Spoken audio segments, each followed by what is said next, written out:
আসসালামু আলাইকুম ওয়া রাহমাতুল্লাহি ওয়া বারাকাতুহু।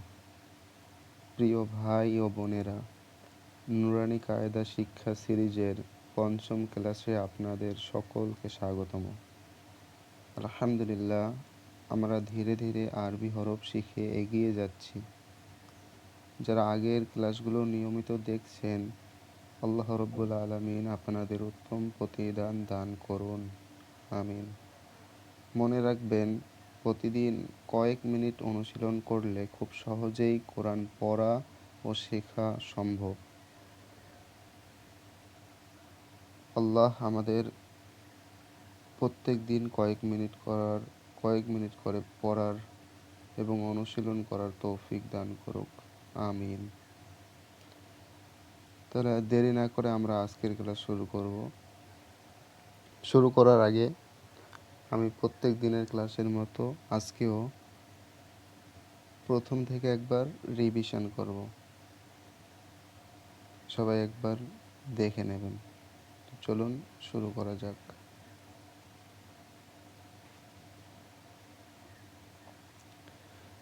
বিসমিল্লাহির রহমানির রহিম।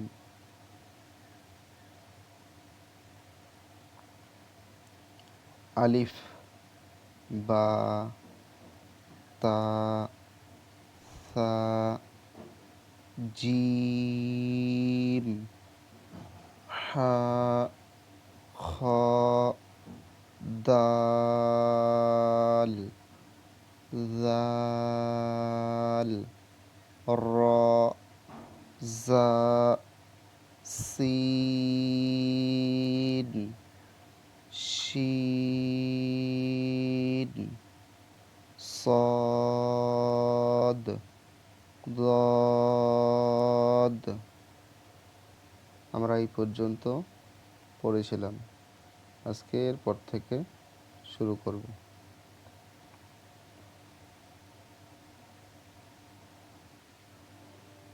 এরপরে কি আছে? ত, ত, ত, ত, ত। বাংলাতে যেমন ত উচ্চারণ করি, ওই ত। বুঝতে পেরেছেন? তাহলে এটার উচ্চারণ কি হবে? ত। এরপরে ল, ল, ল। দেখো, জ, জ, জ, মানে আমরা বর্গীন জ যে উচ্চারণ করি, এই জ, ওই জয়ের মতো উচ্চারণ, কিন্তু এটা একটু পাতলা করে হবে। জ, জ, আইন। গলার একদম ভিতর কণ্ঠনালীর ওখান থেকে আসবে। আইন, আইন, আইন, আইন, আইন, আইন, গইন, গইন, গইন, গইন, গইন।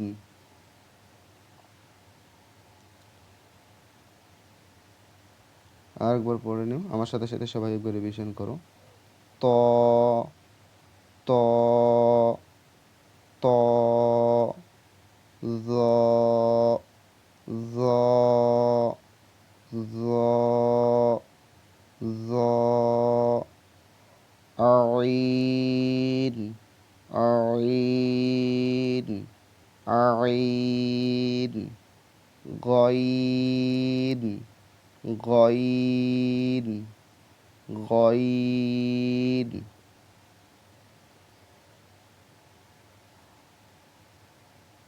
এবার দেখো, এইখানে তয়ের যে আকারটা আছে আর জয়ের যে আকারটা আছে, দুটোই কিন্তু সেম। জাস্ট পরিবর্তনটা কি আছে? এটাতে নোক্তা নেই, তয়ের মধ্যে কোনো নোক্তা নেই, আর জয়ের মধ্যে কি আছে? একটা নোক্তা আছে, মানে উপরের দিকে। ঠিক একইভাবে আইন দেখো, আইন আর গইন দুটোই কিন্তু একই রকম দেখতে, জাস্ট পার্থক্য কি? আইনের কোনো নোক্তা নেই, এখানে কোনো নোক্তা নেই, কিন্তু গইনের কি আছে? একটা নোক্তা আছে। তাইলে একই রকম, বুঝতে পেরেছো? তাহলে ত জ, এই আইনটাকে দেখো, আইনটা আমরা এইভাবেও লিখতে পারি। কিভাবে বলো তো?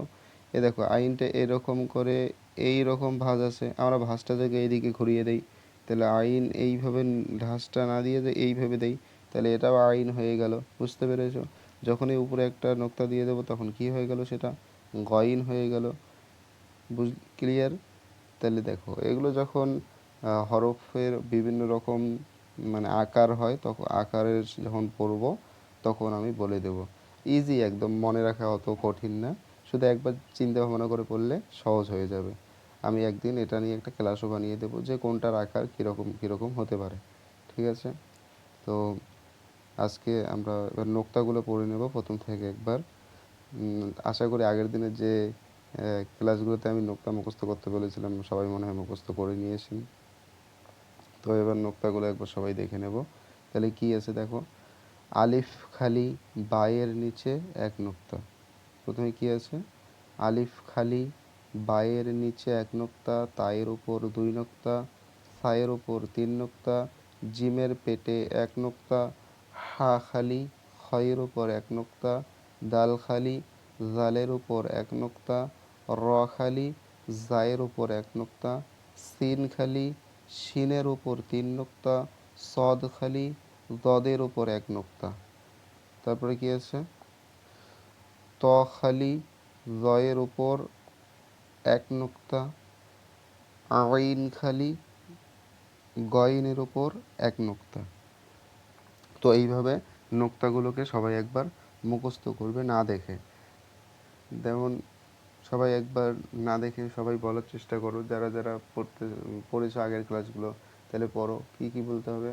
আলিফ খালি বায়ের নিচে এক নোক্তা, তায়ের উপর দুই নোক্তা, সায়ের উপর তিন নোক্তা, জিমের পেটে এক নোক্তা, হা খালি খয়ের উপর এক নোক্তা, দাল খালি জালের উপর এক নোক্তা, তারপরে কি র খালি জায়ের উপর এক নোক্তা, সিন খালি শিনের উপর তিন নোক্তা, সদ খালি দদের উপর এক নোক্তা। তারপরে আজকে যে চারটা বললাম, ত খালি রয়ের উপর এক নোক্তা, আইন খালি গয়নের উপর এক নোক্তা। আশা করি সবাই ক্লাসটা বুঝতে পেরেছো।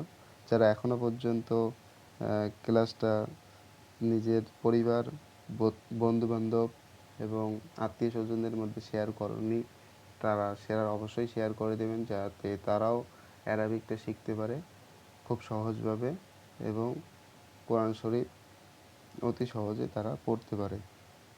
আপনি যদি একটু নেকির কাজ করেন তাহলে অবশ্যই এর প্রতিদান আল্লাহ তাআলা নিশ্চয় দেবেন। তো আজকের ক্লাস আমি এখানেই সমাপ্ত করছি। সবাই ভালো থাকবেন, আর যেগুলো পড়ালাম এগুলো সবাই পড়ে আসার চেষ্টা করবেন। আল্লাহ তাআলা সবাইকে সহিভাবে পড়ার তৌফিক দান করুক। আমিন। আল্লাহ হাফেজ। আসসালামু আলাইকুম।